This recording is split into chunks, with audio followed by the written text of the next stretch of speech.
Welcome back to my channel Akshata Arasikere. ನನ್ನ ಚಾನಲ್ನ subscribe ಮಾಡ್ಕೊಳ್ಳಿ. ನಾನು ಮಾಡೋ ರೆಸಿಪಿಗಳು ನಿಮಗೇ ಮೊದಲು ಬಂದು ತಲುಪುತ್ತೆ ಫ್ರೆಂಡ್ಸ್. ಹಾಗಾಗಿ ಲೈಕ್ ಮಾಡಿ, ಶೇರ್ ಮಾಡಿ, ಕಮೆಂಟ್ ಮಾಡಿ. ನಾನಿಲ್ಲಿ ಪಾಲಕ್ ಸೊಪ್ಪಿನ ದಾಲ್ನ ಹೇಗೆ ಮಾಡೋದು ಅಂತ ತೋರಿಸ್ತಾ ಇದ್ದೀನಿ ಫ್ರೆಂಡ್ಸ್. ಪಾಲಕ್ ಸೊಪ್ಪಿನ ದಾಲ್ ಮಾಡೋದಕ್ಕೆ 2 ಟೊಮೊಟೊ ತೊಗೊಂಡಿದ್ದೀನಿ. ಇದು ತೊಗರಿಬೇಳೆ, ಹೆಸರುಬೇಳೆ ತೊಗೊಂಡಿದ್ದೀನಿ. ಒಂದು ಟೀ ಕಪ್ಪಲ್ಲಿ ಒಂದೊಂದು ಗ್ಲಾಸ್ ತೊಗೊಂಡಿದ್ದೀನಿ. ಹಸಿರು ಮೆಣಸಿನ್ಕಾಯಿ, ಹುಣಸೆಹಣ್ಣು, ಈರುಳ್ಳಿ, ಕೊತ್ತಂಬರಿ ಸೊಪ್ಪು, ಕರಿಬೇವು, ಸಾಸಿವೆ, ಜೀರಿಗೆ, ಸ್ವಲ್ಪ ಒಣಮೆಣಸಿನ್ಕಾಯಿ, ಅರಿಶಿನ ಪುಡಿ ಮತ್ತು ಒಂದು ಕಟ್ಟು ಫುಲ್ಲು ಪಾಲಕ್ ಸೊಪ್ಪು ಮತ್ತು ಕೊತ್ತಂಬರಿ ಸೊಪ್ಪನ್ನ ಸಣ್ಣದಾಗಿ ಹೆಚ್ಚಿಟ್ಕೊಂಡಿದ್ದೀನಿ. ಈರುಳ್ಳಿನೂ ಹೆಚ್ಚಿಟ್ಕೊಂಡಿದ್ದೀನಿ. ಜೀರಿಗೆನೂ ಒಂದು ಟೀ ಸ್ಪೂನಷ್ಟು ಜೀರಿಗೆ ತೊಗೊಂಡಿದ್ದೀನಿ ಫ್ರೆಂಡ್ಸ್. ತುಂಬ ಚೆನ್ನಾಗಿರುತ್ತೆ, ಹೆಲ್ತಿ ಫುಡ್ಡು ಇದು ಪಾಲಕ್ ಸೊಪ್ಪು. ಹಾಗಾಗಿ ಇದರಲ್ಲಿ ಐರನ್ ಕಂಟೆಂಟ್ ಜಾಸ್ತಿ ಇರೋದ್ರಿಂದ ನಾವು ಪಾಲಕ್ ಸೊಪ್ಪನ್ನ ಡೈಲಿ ಅಂದರೆ ವಾರದಲ್ಲಿ ಒಂದು ಟೈಮ್ ಆದರೂ ತೊಗೊಂಡ್ರೆ ಒಳ್ಳೆಯದು ಫ್ರೆಂಡ್ಸ್. ನಾನಿವಾಗ ಫಸ್ಟು ಕುಕ್ಕರಿಗೆ ಇಟ್ಟಿದ್ದೀನಿ. ಕುಕ್ಕರಿಗೆ 2 ಥರದ ಬೇಳೆನೂ ಹಾಕ್ಕೊತಾ ಇದ್ದೀನಿ, ತೊಗರಿಬೇಳೆ ಮತ್ತು ಹೆಸರು ಬೇಳೆನೂ.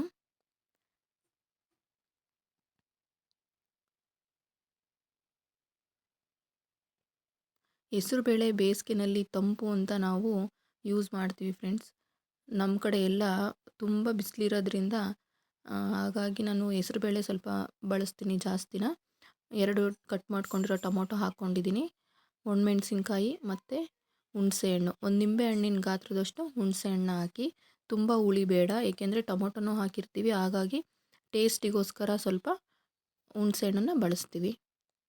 ಪಾಲಕ್ ಸೊಪ್ಪನ್ನ ಹಾಕ್ತಾಯಿದ್ದೀನಿ ಫ್ರೆಂಡ್ಸ್. ಒಂದು ಕಟ್ಟು ಫುಲ್ಲು ಪಾಲಕ್ ಸೊಪ್ಪನ್ನ ತೊಗೊಂಡಿದ್ದೀನಿ. ಯಾಕೆಂದರೆ ಇದು ಪಾಲಕ್ ಸೊಪ್ಪಿಂದು ದಾಲ್ ಆಗಿರೋದ್ರಿಂದ ನಾನು ಬೇರೆ ಸೊಪ್ಪು ಯಾವುದನ್ನು ಬಳಸ್ತಾ ಇಲ್ಲ ಫ್ರೆಂಡ್ಸ್. ನಾನಿಲ್ಲಿ ತುಂಬ ಚೆನ್ನಾಗಿರುತ್ತೆ ಸೊಪ್ಪಿಂದು ದಾಲು. ಇದನ್ನು ಬಿಟ್ಟು ಬೇರೆನೂ ನಾವು ಬಳಸ್ಬೋದು, ಆದರೆ ಇದ್ರದ್ದೇ ಆದಂಥ ಒಂದು ಕ್ಯಾಲ್ಶಿಯಂ, ಐರನ್ ಕಂಟೆಂಟ್ ಇರೋದ್ರಿಂದ ಇದೇ ನಾನು ಮಾಡ್ತಾಯಿದ್ದೀನಿ ಇವಾಗ. ಮಕ್ಕಳಿಗೂ ತುಂಬ ಇಷ್ಟ ಆಗುತ್ತೆ, ಚಪಾತಿಗೆಲ್ಲ ತುಂಬ ಚೆನ್ನಾಗಿರುತ್ತೆ ಫ್ರೆಂಡ್ಸ್. ಕೊತ್ತಂಬರಿ ಸೊಪ್ಪು ಹಾಕಿದ್ದೀನಿ ಮತ್ತು ಜೀರಿಗೆ ಹಾಕ್ತಾಯಿದ್ದೀನಿ, 1 ಟೀ ಸ್ಪೂನಷ್ಟು.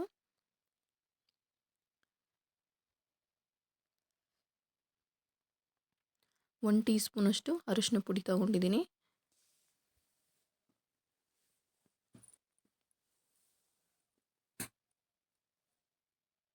ಅರಿಶಿನ ಪುಡಿನೂ ಅಷ್ಟೇ ಫ್ರೆಂಡ್ಸ್, ಅದೂ ಹೆಲ್ತಿನೇ. ನಮಗೆ ಅದರಿಂದನೂ ಐರನ್ ಕಂಟೆಂಟ್ ಇದೆ ಅಂತ ಹೇಳ್ತಾರೆ, ಅದ್ರ ಬಗ್ಗೆ ನನಗೆ ಅಷ್ಟು ಗೊತ್ತಿಲ್ಲ. ಹಾಗಾಗಿ ನಾನು ಇಲ್ಲಿ 1 ಸ್ಪೂನು ಅರಿಶಿನ ಪುಡಿನ ಯೂಸ್ ಮಾಡಿದ್ದೀನಿ. ರುಚಿಗೆ ತಕ್ಕಷ್ಟು ಉಪ್ಪು ಹಾಕ್ಕೊಂಡಿದ್ದೀನಿ. ನೀವು ನೋಡಿಕೊಂಡು ಉಪ್ಪು ಹಾಕ್ಕೊಳ್ಳಿ.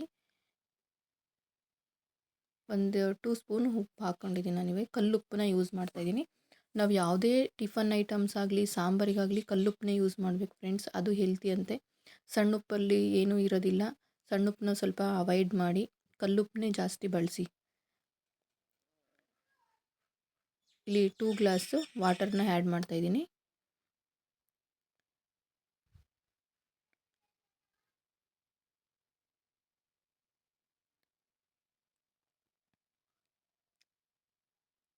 ಇದಕ್ಕೆ ನಾವು ಕಾಯಿ ಯೂಸ್ ಮಾಡೋದಿಲ್ಲ ಫ್ರೆಂಡ್ಸ್, ಹಂಗಾಗಿ ಕಾಯಿ ತುರಿ ಯೂಸ್ ಮಾಡಿದರೆ ಅದು ದಾಲ್ ಅಂತ ಅನ್ಸ್ಕೊಂಡಿಲ್ಲ, ಸಾಂಬಾರು ಅಂತ ಅನ್ಸ್ಕೊಂಡ್ಬಿಡುತ್ತೆ. ಅದಕ್ಕೋಸ್ಕರ ನಾನು ಇಲ್ಲಿ ಕಾಯಿನ ಹಾಕ್ತಾಯಿಲ್ಲ. ಇವಾಗ ಲಿಡ್ನ ಕ್ಲೋಸ್ ಮಾಡ್ತಾಯಿದ್ದೀನಿ. ಕುಕ್ಕರು 2 ವಿಷಲ್ ಆದಮೇಲೆ ನಾನಿಲ್ಲಿ ತೆಗಿತಾಯಿದ್ದೀನಿ ಫ್ರೆಂಡ್ಸ್. ನೋಡಿ, ಕುಕ್ಕರ್ ವಿಷಲ್ ಆಗ್ತಾಯಿದೆ. 2 ವಿಷಲ್ಲು ಹೊಡೆಸ್ಕೋಬೇಕು. 2 ವಿಷಲ್ ಹೊಡೆದ್ಮೇಲೆ ಕೂಗಿದ್ಮೇಲೆ ಅದು ನಾವು ತೆಗೆದ್ಬಿಟ್ಟು ನೋಡಿ ಈ ಥರ ಸ್ನ್ಯಾಶ್ ಮಾಡ್ಕೋಬೇಕು. ಫುಲ್ಲು ತೊಗರಿಬೇಳೆ ಮತ್ತು ಹೆಸರುಬೇಳೆ ಚೆನ್ನಾಗಿ ಬೆಂದಿರುತ್ತೆ, ಸೊಪ್ಪು ಎಲ್ಲ ಚೆನ್ನಾಗಿ ಮಿಕ್ಸ್ ಮಾಡ್ಕೋಬೇಕು. ಟೊಮೊಟೊ ಮತ್ತು ಸೊಪ್ಪು ಎಲ್ಲದೂ ಚೆನ್ನಾಗಿ ಮಿಕ್ಸ್ ಮಾಡ್ಕೋಬೇಕು. ಮಿಕ್ಸ್ ಆದರೆ ಅದು ದಾಲು ತುಂಬ ಚೆನ್ನಾಗಿರುತ್ತೆ ಟೇಸ್ಟು. ಹಾಗಾಗಿ ನಾನಿಲ್ಲಿ ಮಿಕ್ಸ್ ಮಾಡ್ಕೊತಾ ಇದ್ದೀನಿ.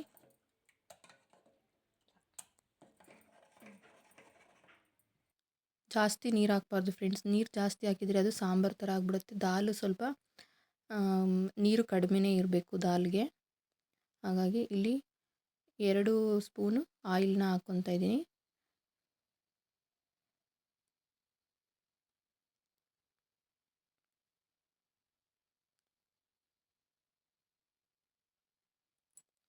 ಪ್ಯಾನ್ ಕಾದಿದೆ, ಆಯಿಲ್ ಕಾಯ್ತಾ ಇದೆ ಇವಾಗ. ಆಯಿಲ್ ಕಾದ ತಕ್ಷಣ ಸಾಸಿವೆ ಮತ್ತು ಕರಿಬೇವು ಒಣಮೆಣ್ಸಿನ್ಕಾಯಿ ಹಾಕ್ಕೊಂಡು ಸಾಸಿವೆ ಹಾಕ್ತಾಯಿದ್ದೀನಿ ಫ್ರೆಂಡ್ಸ್.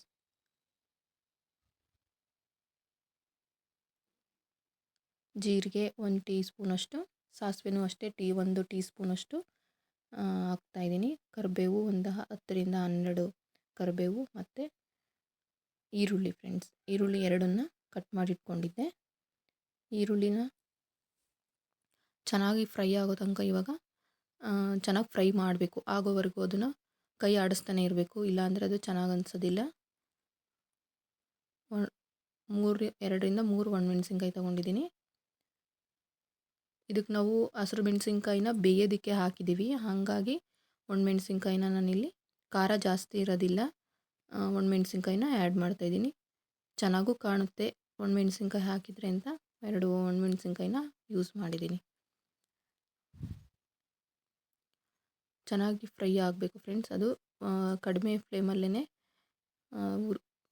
ಬಿಸಿಯಾಗಿರುತ್ತೆ. ಕಡಿಮೆ ಫ್ಲೇಮಲ್ಲೇ ಬಿಸಿ ಆಗಬೇಕು, ಫ್ರೈ ಆಗಬೇಕು.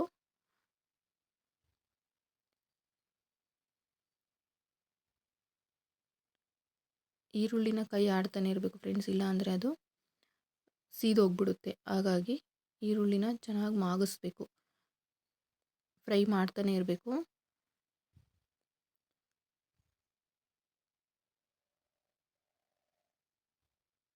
ನಿಮ್ಮ ಕಡೆ ಎಲ್ಲ ಯಾವ ಥರ ದಾಲ್ ಮಾಡ್ತಾರೆ ಅಂತ ಕಮೆಂಟ್ ಮಾಡಿ ಫ್ರೆಂಡ್ಸ್. ಇಲ್ಲ ಅಂದರೆ ಯಾವುದಾದ್ರೂ ರೆಸಿಪಿ ಬೇಕು ಅಂತಂದರೆ ಕಮೆಂಟ್ ಮಾಡಿ, ನಾನು ಅದನ್ನು ತೋರಿಸೋದಕ್ಕೆ ಟ್ರೈ ಮಾಡ್ತೀನಿ ಫ್ರೆಂಡ್ಸ್. ಬೇರೆ ಕಡೆ ಈಗ ಉತ್ತರ ಕರ್ನಾಟಕ ಶೈಲಿಯಲ್ಲಿ ಮಾಡೋ ಅಡುಗೆಗಳು ಯಾವುದಾದ್ರೂ ಇದ್ದರೆ ಕಮೆಂಟ್ ಮಾಡಿ ಫ್ರೆಂಡ್ಸ್. ನಾವು ಅದನ್ನು ಮಾಡೋದಕ್ಕೆ ಟ್ರೈ ಮಾಡ್ತೀವಿ. ಇದೆಲ್ಲ ನಮ್ಮ ಕಡೆ ಸೌತ್ ಇಂಡಿಯನ್ ಫುಡ್ಸು ಇದೆಲ್ಲ. ಇಲ್ಲಿ ಸ್ವಲ್ಪ ನಾನು ಅರಿಶಿನ ಪುಡಿನ ಬಳಸ್ತಾ ಇದ್ದೀನಿ. ಕಲರ್ ಚೇಂಜ್ ಆಗ್ತಾ ಇದೆ ನೋಡಿ ಫ್ರೆಂಡ್ಸ್. ಅರಿಶಿನ ಪುಡಿ ಹಾಕಿದ ತಕ್ಷಣ ಆನಿಯನ್ಗೆಲ್ಲ ಹಾಕ್ಕೊತಾ ಇದ್ದೀನಿ. ಆನಿಯನ್ನಿಗೆ ಎಲ್ಲ ಚೆನ್ನಾಗಿ ಫ್ರೈ ಮಾಡ್ತಾ ಇರಬೇಕು ಫ್ರೆಂಡ್ಸ್. ಫ್ರೈ ಮಾಡ್ಕೊಂಡೇ ಅದು ಈರುಳ್ಳಿ ಎಲ್ಲ ಚೆನ್ನಾಗಿ ಬೇಯುತ್ತೆ. ಆವಾಗ ಕಮ್ಮಿ ಊರಿನಲ್ಲೇ ಮಾಡಬೇಕು ಫ್ರೆಂಡ್ಸ್. ಅದನ್ನು ನೋಡಿ, ಇಷ್ಟು ಗಟ್ಟಿಗಿರಬೇಕು ದಾಲ್ ಅಂದರೆ.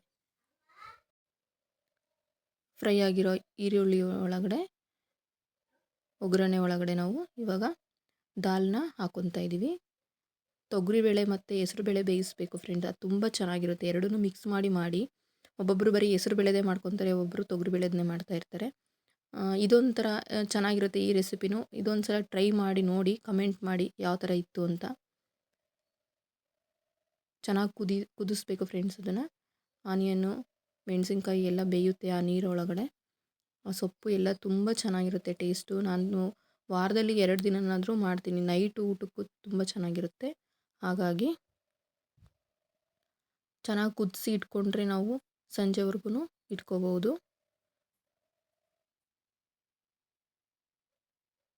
ಅದು ಕಲರ್ ಚೇಂಜ್ ಆಗ್ತಾ ಹೋಗುತ್ತೆ, ಬೆಂದಿರುತ್ತಲ್ವ. ಆವಾಗ ಸರ್ವಿಂಗ್ ಬೌಲ್ಗೆ ಹಾಕ್ಬಿಟ್ಟು ನಾನಿವಾಗ ಸರ್ವ್ ಮಾಡೋದಕ್ಕೆ ರೆಡಿ ಮಾಡ್ಕೊಂಡಿದ್ದೀನಿ. ತುಂಬ ಟೇಸ್ಟಿಯಾಗಿರುತ್ತೆ ಪಾಲಕ್ ಸೊಪ್ಪಿನ ದಾಲ್. ನಿಮಗೆ ಈ ರೆಸಿಪಿ ಇಷ್ಟ ಆದರೆ ಕಮೆಂಟ್ ಮಾಡಿ ಫ್ರೆಂಡ್ಸ್. ನನ್ನ ಚಾನಲ್ನ ಸಬ್ಸ್ಕ್ರೈಬ್ ಮಾಡ್ಕೊಳ್ಳಿ. Akshata Arasikere. Thank you friends.